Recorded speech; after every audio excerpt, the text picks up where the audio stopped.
할렐루야! 평안한 한 주 보내셨어요? 2021년 9월의 첫 번째 주 토요일입니다. 한국에 들어온 지가 엊그제 같은데 벌써 한 달이라는 시간이 흘러서 9월 달이 됐네요. 시간이 참 빠르게 흘러가는 것 같아요. 한국의 상황은 여전히 좋지 않고 또 하루에도 2,000명 가까이 되는 확진자들이 나오고 있어서 활동하는데 참 많은 제약이 있는데요. 그것과 반대로 또 파라과이는 백신 접종이 잘 이루어져서 점점 상황이 나아지고 있는 것 같다라는 생각이 들어요. 그래서 이번 주에는 아마 몇몇 지체들이 교회에 함께 모여서 현장에서 또 영상을 통해 예배를 드리는 걸로 알고 있는데요. 또 코로나로 못 모이는 지체들도 있지만 우리가 어떠한 상황 가운데 있든 예배를 통해서 성령이 우리를 하나 되게 하시고 우리를 다시 한번 일으켜 세우실 것들을 기대하며 그 마음으로 우리 마음과 힘과 뜻을 다해서 함께 예배하는 우리 사랑하는 중고등부 지체들이 되기를 예수님의 이름으로 간절히 축복합니다. 오늘 함께 보실 말씀은 히브리서 4장 12절에서 16절까지인데요. 오늘은 예수님을 통해 드러나는 말씀의 능력이라는 제목으로 함께 말씀을 나누도록 할게요. 먼저 표준세 번역으로 말씀을 읽어나가도록 하겠습니다. 12절입니다. 하나님의 말씀은 살아있고 힘이 있으며 어떤 양날 칼보다도 날카로워서 사람의 속을 꿰뚫어 혼과 영을 갈라내고 관절과 골수를 갈라놓기까지 하며 마음에 품은 생각과 의향을 가려냅니다. 하나님 앞에서는 아무것도 숨길 수 없고 모든 것이 그의 눈앞에 벌거숭이로 드러나 있습니다. 우리는 그의 앞에 모든 것을 드러내 놓아야 합니다. 그러나 우리에게는 하늘로 올라가신 위대한 대제사장이신 하나님의 아들 예수가 계십니다.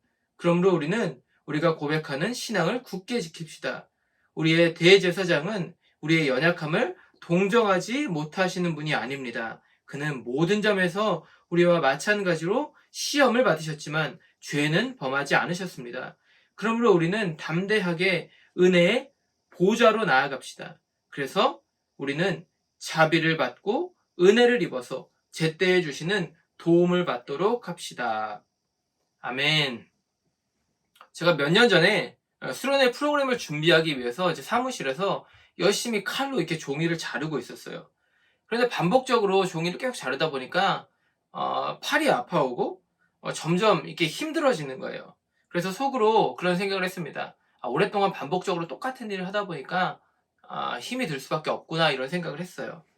그런데 그렇게 계속 일을 하던 도중에 제가 우연히 제가 쥐고 있는 칼 날을 보게 됐습니다. 그리고는 곧장 제 스스로가 참 바보 같다라는 생각을 했어요. 왜 그런 생각을 했을까요? 그건 바로 당시 제 손에 들려있던 이 칼, 그 칼의 날이 이미 많이 닳아서 뭉툭해진 상태였기 때문이에요. 그런데 그것도 모르고 잘 들지 않는 칼을 가지고 열심히 그 종이를 자르고 있었던 거예요. 그것을 확인한 뒤에, 이 뭉툭해진 칼날을 확인한 뒤에 즉시 제가 일을 멈추었습니다. 그리고는 더 이상 이제 쓸모가 없어진 그 칼날을 잘라내고 새로운 칼날로 종이를 자르기 시작했어요. 그런데 신기한 것은 그때부터 너무나 쉽게 일이 되는 거예요. 전에는 엄청 힘을 주면서 잘라도 잘 잘리지 않았던 그 두꺼운 종이가 한 번만에 쓱쓱 잘리는 것을 경험한 적이 있어요. 그런데 참 안타까운 것은요, 제가 그것을 깨달은 때가 작업이 거의 끝나갈 때쯤이었다라는 거예요. 그래서 결국에는 시간도 낭비하고 에너지도 낭비할 수밖에 없었다는 거죠. 그래서 저는 이 일을 통해서 제 신앙을 다시 한번 돌아볼 수 있는 계기를 가졌어요. 그건 바로 그 무뎌진 칼날이 마치 무뎌진 신앙을 갖고 있는 제 자신과 같이 보였기 때문이에요. 여러분 한번 생각해 보세요. 신앙생활을 하다 보면 이렇듯 날카로움을 잃어버릴 때가 있지 않나요? 하나님의 뜻에 순종하지 못하는 그렇게 무뎌진 신앙생활을 할 때가 있지 않냐는 거예요. 아마 대부분의 사람들이 이런 일들을 경험할 거예요. 그런데 중요한 것은요, 우리들이 단순히 무뎌졌다는 것, 그게 아니라는 겁니다. 이보다 더 큰 문제는요, 우리가 어떻게 그 무뎌진 신앙을 극복해내고 있느냐, 그것이 더 중요하다는 거죠. 여러분, 많은 경우 사람들이 그 무뎌진 신앙을 극복하기 위해 어떤 일을 합니까? 무뎌진 칼날을 잘라내나요? 아니요, 그렇게 하지 않아요. 대부분은요, 자신의 신앙이 무뎌졌다는 것도 모른 채 내 앞에 놓인 문제들을 그렇게 힘겹게 잘라내려고 애를 쓴다라는 거예요. 그런데 그걸로는 절대로 우리의 삶의 그 문제들이 해결되지 않는다라는 겁니다. 다시 칼날을 날카롭게 만들지 않는 이상은 결코 그 문제를 쉽게 뛰어넘을 수가 없다라는 거예요. 그러면 이제 어떻게 하나요? 먼저는 그 무뎌진 칼날을 잘라내야 되겠죠. 새로운 칼날, 날카로운 칼날로 우리가 준비되어져야 한다라는 거예요. 그런데 이러한 일을 하기 위해서 우리가 반드시 해야 할 것이 하나가 있어요. 그게 뭘까요? 바로 하나님의 말씀 앞에 나를 드러내야만 한다라는 거예요. 이에 대해서 오늘 함께 읽은 본문 12절과 13절이 이렇게 말하고 있어요. 하나님의 말씀은 살아있고 힘이 있으며 어떤 양날 칼보다도 날카로워서 사람 속을 꿰뚫어 혼과 영을 갈라내고 관절과 골수를 갈라놓기까지 하며 마음에 품은 생각과 의향을 가려냅니다. 하나님 앞에서는 아무것도 숨길 수 없고 모든 것이 그의 눈앞에 벌거숭이로 드러나 있습니다. 우리는 그의 앞에 모든 것을 드러내 놓아야 합니다. 여러분, 오늘 본문에 나와 있는 하나님의 말씀이 갖고 있는 특징이 뭔가요? 하나님의 말씀이 살아있다라고 말하죠. 그리고 힘이 있고 날카롭다라고 말하고 있어요. 그래서 우리들의 영과 혼, 그리고 관절과 골수, 우리의 육체죠. 육체를 찔러서 쪼개는 그러한 능력이 있다라고 말하고 있다는 거예요. 우리를 꿰뚫어 본다라는 거죠. 쉽게 말해 하나님의 말씀이 우리 안에 있는 죄와 연약함들을 다 드러낸다라는 거예요. 겉으로 드러나는 죄뿐만이 아니라 마음속에 있는 그 생각과 의도까지도 다 드러낸다는 거예요. 밝히 드러낸다는 거죠. 그런데 도대체 어떻게 우리가 이 말씀 앞으로 가까이 나아갈 수 있을까요? 여러분 한번 생각해 보세요. 말씀이 우리의 죄를 드러낸다면 도대체 어느 누가 그 말씀 앞으로 가까이 나아가려고 하겠습니까? 결코 쉽지 않은 일이에요. 그래서 대부분의 사람들이 하나님의 말씀을 거부하고 하나님의 말씀을 피하는 겁니다. 그런데 하나님이 그걸 해결하시기 위해서 우리에게 특별한 분을 보내주시죠. 그분이 누구신가요? 바로 하나님의 하나밖에 없는 아들이신 예수 그리스도를 우리 가운데 보내주셨다는 거예요. 이에 대해 14절이 이렇게 말하고 있어요. 그러나 우리에게는 하늘로 올라가신 위대한 대제사장이신 하나님의 아들 예수가 계십니다. 그러므로 우리는 우리가 고백하는 신앙을 굳게 지킵시다. 여러분, 오늘 히브리서 이 기자가 우리에게 하는 말이 뭔가요? 우리에게 누가 있다고요? 하늘로 올라가신 예수 그리스도가 있다고 말하고 있어요. 부활하신 예수님. 그러면서 이렇게 말하는 거예요. 우리가 고백하는 신앙을 절대로 포기해서는 안 됩니다. 라고 말하고 있어요.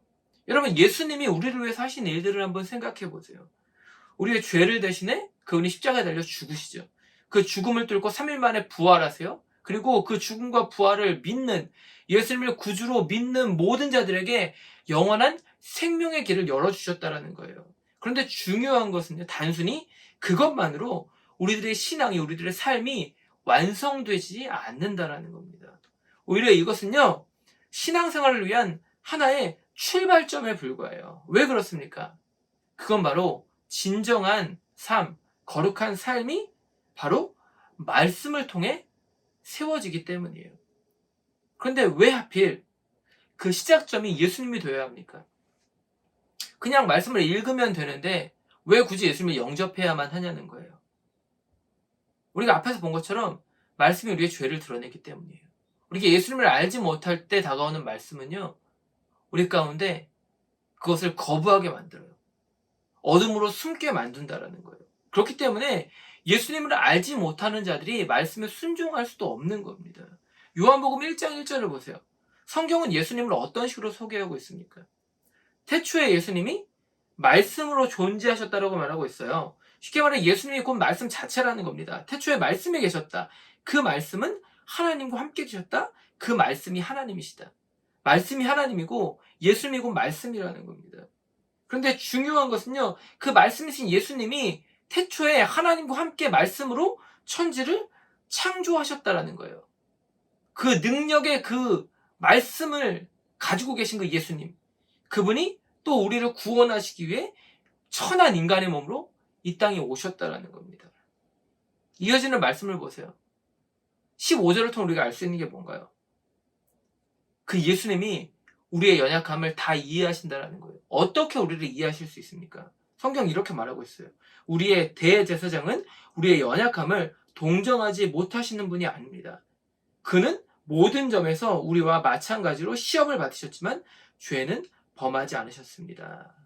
여러분, 이것을 통해 우리가 알 수 있는 게 뭔가요? 예수님이, 말씀이신 예수님, 말씀으로 천지를 창조하신 예수님이 우리와 같은 모습으로 이 땅에 오셨다라는 거예요. 그 모습으로 오셔서 우리의 아픔과 눈물, 고통들, 우리 연약함들, 그것들을 동일하게 예수님이 다 경험하셨다라는 겁니다. 그러니까 우리를 이해하실 수 있는 거예요. 그러나 예수님이 우리가 다른 점은 뭔가요? 그분은 죄를 짓지 않으셨어요. 오히려 죄 없는 그분이 우리의 죄를 뒤집어 쓰고 십자가 달려 죽으시는 거죠. 우리를 이해하시기 위해서 우리가 똑같은 모습으로 오셨는데 결국에 마지막에는 그런 우리를 불쌍히 여기셔서 십자가 달려 죽으시기까지 우리를 사랑하셨다라는 겁니다. 여러분, 예수님의 십자가가 그 사랑의 절정을 드러내고 있는 거예요. 죄 없는 그분이 십자가 달려 죽으셨다라는 것. 여러분, 예수님이 죽으실 이유가 없잖아요. 우리 때문에. 우리의 연약함을 아시기 때문에. 우리의 죄를 아시고 우리의 고통을 아시기 때문에. 그 모든 것들을 해결하시기 위해서 자신이 우리의 모든 죄를 뒤집어 쓰고 십자가 달려 죽으시는 거죠. 그렇게 자신의 생명까지도 버리는 그 사랑의 모습을 예수님이 보여주셨다는 거예요. 그러므로 여러분, 우리가 어떠한 상황 가운데 있든 우리는 반드시 그 은혜의 보좌 앞으로 나아가야만 해요. 스스로에 대한 죄책감에 빠져서 신앙을 등지는 실수를 저질러서는 안 된다는 겁니다. 예수님 없이 우리의 삶이 결코 자유해질 수 없다는 것을 우리가 기억해야 한다는 거예요. 16절을 보세요. 오늘 성경이 우리들에게 말씀하고 있는 게 뭔가요? 어떠한 상황 속에서도 예수님을 놓치지 말라는 거예요.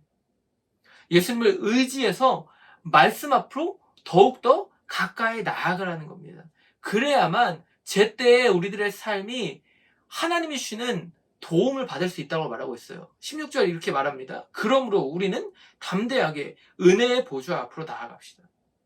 여러분, 어떠한 상황과 환경을 이야기하잖아요. 언제 나아가야 된다. 언제는 나아갈 수 없다고 말하고 있잖아요. 언제도 우리는 담대하게 나아가야 해요. 그래서 우리는 자비를 받고 예수님이 우리를 자비롭게 여기신 그 사랑을 우리가 받는 거예요. 은혜를 입어서 제때에 주신 도움을 받도록 합시다. 오늘 히브리서 기자가 우리 가운데 권면하는 겁니다. 여러분, 오늘 사단이 우리를 향해 하는 일이 뭔가요? 우리를 넘어뜨리기 위해 사단은 어떤 일을 합니까? 우리에게 정죄감을 심어주죠. 너는 절대로 용서받을 수 없어. 너 같은 것이 어떻게 예수를 믿을 수 있어? 너 같은 게 어떻게 하나님의 자녀야? 이런 이야기를 우리 가운데 한다라는 거예요. 그러나 오늘 하나님은요, 우리를 절대로 그렇게 대하시지 않는다라는 거예요. 그건 바로 하나님이 주는 죄책감과 사단이 가져다 주는 정죄감이 본질적으로 완전히 다르기 때문이에요. 이에 대해 고린도 후서 7장 10절이 이렇게 말하고 있어요. 하나님의 뜻에 맞는 슬픔은 회개하게 하여 구원에 이르게 함으로 후회할 것이 없습니다. 그러나 세상의 슬픔은 죽음을 가져옵니다. 여러분, 하나님의 뜻에 맞는 슬픔이 뭘까요? 말씀을 통해 죄를 깨닫게 되는 거죠. 예수님을 영접하고 말씀을 통해서 우리가 죄인이라는 사실을 깨닫게 되는 거예요. 그것이 하나님의 뜻에 맞는 슬픔이에요. 그런데 중요한 건 뭔가요? 그게 우리를 회개케 한다는 거예요. 그걸 통해서 우리가 예수 그리스도를 영접하여 구원에 이르는 삶을 살 수 있고요. 또 중요한 것은 그렇게 예수님을 영접하고 말씀을 받아들여서 세상 속에서 주님의 도우심을 받고 어떠한 상황 속도 흔들리지 않는 거룩한 삶을 살아낼 수 있게 된다는 겁니다. 그러나 오늘 성경이 세상, 즉 사단이 가져다주는 슬픔에 대해서 어떻게 말하고 있나요? 성경은 그것이 우리를 죽음 가운데로 몰아넣는다고 말하고 있어요. 왜? 그저 우리를 정죄하고 우리를 넘어뜨리려고만 하니까, 우리를 지적하기만 하니까. 여러분, 그러므로 우리는 이 두 가지를 잘 분별해야 해요. 사도행전에 나와 있는 예를 한번 우리가 살펴볼까요? 오순절날 베드로가 성령을 받죠. 그리고 그 예수님에 대한 말씀을 사람들에게 전해요. 그때 어떤 일이 일어납니까? 사도행전 2장 37절을 보니까 사람들이 베드로의 말을 듣고 마음이 찔렸다라고 말하고 있어요. 그래서 무려 3,000명의 사람들이 회개하고 침례를 받았다라는 그런 놀라운 기록이 나오고 있습니다. 그런데 사도행전에는요, 이와는 정반대의 이야기도 나오고 있어요. 비슷하지만 정반대의 결과를 가져온 이야기. 사도행전 7장 54절을 보세요. 거기서 스데반의 설교를 들은 사람들이 어떤 반응을 보이나요? 성경은요, 베드로의 설교 때처럼 그들이 마음에 찔림을 받았다라고 말하고 있어요. 우리가 보는 표준서 번역은 격분해서라고 말하고 있는데 개역개정은 마음에 찔려라고 기록하고 있습니다. 똑같은 거예요. 베드로 때와 스데반 때 회중들의 반응이 마음에 찔렸어요. 그런데 문제는 뭔가요? 결과가 전혀 달랐다라는 거예요. 베드로의 설교, 베드로가 전한 예수님의 말씀, 복음을 들은 사람들, 그들은 어떻게 합니까? 회개하죠. 예수님을 받아들여요. 그리고 그들이 침례받고 구원의 은혜로 들어옵니다. 그러나 스데반의 설교를 들은 사람들은 어떻습니까? 스데반이 예수님에 대해 전했을 때 그들은 예수님을 받아들이지 않아요. 그리고 그 결과 그들이 한 일이 뭔가요? 스데반을 돌로 쳐 죽이죠. 그들 마음속에 정죄감이 들어오니까 못 견디는 거예요. 예수님이라는 필터를 거치면 그것을 은혜로 받아들일 수 있는데 예수님을 거부하니까 가난한 목수의 아들인 예수, 그가 어떻게 메시아일 수 있어? 그는 십자가 달려 죽었잖아. 어떻게 인간이 부활할 수 있어? 예수는 메시아가 아니야. 지금 네가 전하는 말은 다 거짓이야. 네가 어떻게 우리를 정죄할 수 있어? 이런 마음으로 화가 나서 스데반에게 돌을 집어던지고 스데반이 그 자리에서 순교를 당하는 거예요. 여러분, 그러므로 우리가 거룩한 삶을 살기를 원한다면 반드시 기억해야 될 것은 예수님과 말씀이 하나라는 사실, 그 사실을 잊지 말아야 한다는 겁니다. 그래야만 우리를 짓누르는 그 죄책감에서 우리가 자유해질 수 있어요. 죄를 깨닫게 하는 그 말씀 앞으로 우리가 더욱더 가까이 나아갈 수 있습니다. 여러분, 우리가 말씀을 거부하는 이유가 뭔가요? 말씀이 어렵기 때문에? 말씀이 재미없기 때문에? 말씀이 귀찮기 때문에? 아니에요. 예수 그리스도의 그 은혜를 놓쳤기 때문이에요. 예수님이 나를 위해 생명을 버리셨다는 사실, 예수님이 내 유일한 구원자시라는 사실, 그것을 놓쳤기 때문에 말씀을 가까이 대하지 않는 겁니다. 여러분, 그러므로 반드시 우리가 말씀대로 살기 원한다면, 거룩한 삶을 살아내기를 원한다면, 말씀의 지도를 받아 우리가 때를 따라 돕는 은혜를 경험하기 원한다면 먼저는 말씀이신 예수 그리스도를 붙잡아야 해요. 예수님의 은혜를 경험해야 합니다. 그분이 나를 위해서 어떠한 삶을 사셨는지, 나를 위해 무엇을 내어주셨는지 우리가 그것을 먼저 기억해야 한다는 거예요. 우리가 앞서 나눴던 16절의 말씀을 다시 한번 읽을게요. 그러므로 우리는 담대하게 은혜의 보좌로 나아갑시다. 그래서 우리는 자비를 받고 은혜를 입어서 제때에 주시는 도움을 받도록 합시다. 여러분, 우리가 왜 계속적으로 예수님을 붙잡아야 합니까? 우리를 짓누르는 그 수많은 죄책감들에도 불구하고 우리가 예수님 앞에 나아가야 하는 이유는 무엇인가요? 예수님이 우리에게 자비와 은혜를 베푸셨기 때문이에요. 예수님이 우리가 예수님을 알기 전부터 우리를 아셨고 우리를 사랑하셨고 그래서 우리를 위해 이미 2000년 전에 십자가 달려 죽으시고 부활하셔서 우리가 구원받을 수 있는 은혜의 길을 예수님이 열어놓으셨다는 거예요. 그 은혜가 우리의 모든 죄 허물을 다 덮을 수 있다는 겁니다. 유대인들은 율법을 붙잡죠. 그러나 절대로 그들이 그 율법을 다 지킬 수 없어요.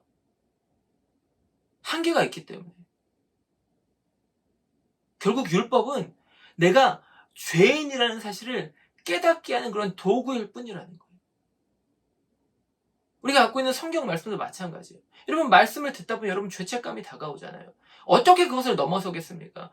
어떻게 그런데 계속 우리가 이 말씀을 읽을 수 있겠어요? 어떻게? 예수님이 함께 하시기 때문에. 그 예수님이 우리를 구원하셨기 때문에. 때로는 우리가 뻔뻔하지만, 죄송스럽고 죄스럽지만, 그래도 우리가 끝까지 예수님을 붙잡을 수 있는 것은요, 그 예수님을 통하여서 우리가 다시 한번 거룩한 말씀 앞으로 나아갈 수 있기 때문이에요. 여러분, 그러므로 어떠한 상황 속에서도 여러분의 삶에 예수님을 포기하지 않게 되기를 바라요.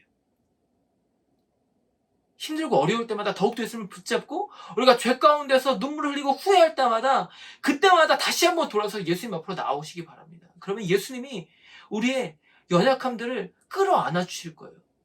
그리고 우리 가운데 말씀의 빛을 비춰주실 겁니다. 그 말씀의 빛 때문에 우리의 죄가 드러날 거예요. 그러나 중요한 것은요, 그때 우리가 변화될 수 있다는 것입니다. 여러분, 그러므로 다가오는 한 주 동안 여러분, 먼저는 예수님을 깊이 마음속에 받아들이세요. 그리고 또 한 가지, 그 예수님의 빛 아래서 여러분 말씀을 읽고 묵상하고 그 말씀을 붙잡고 기도하시기 바랍니다. 그러면 오늘 성경에 나와 있는 것처럼 제때 우리가 예수님의 도움을 받을 수 있을 거예요. 죄의 유혹이, 사단의 유혹이 우리 가운데 다가올 때 제때 예수님이 우리를 건져주실 것입니다. 말씀을 생각내게 하시고 말씀을 깨닫게 하실 거예요.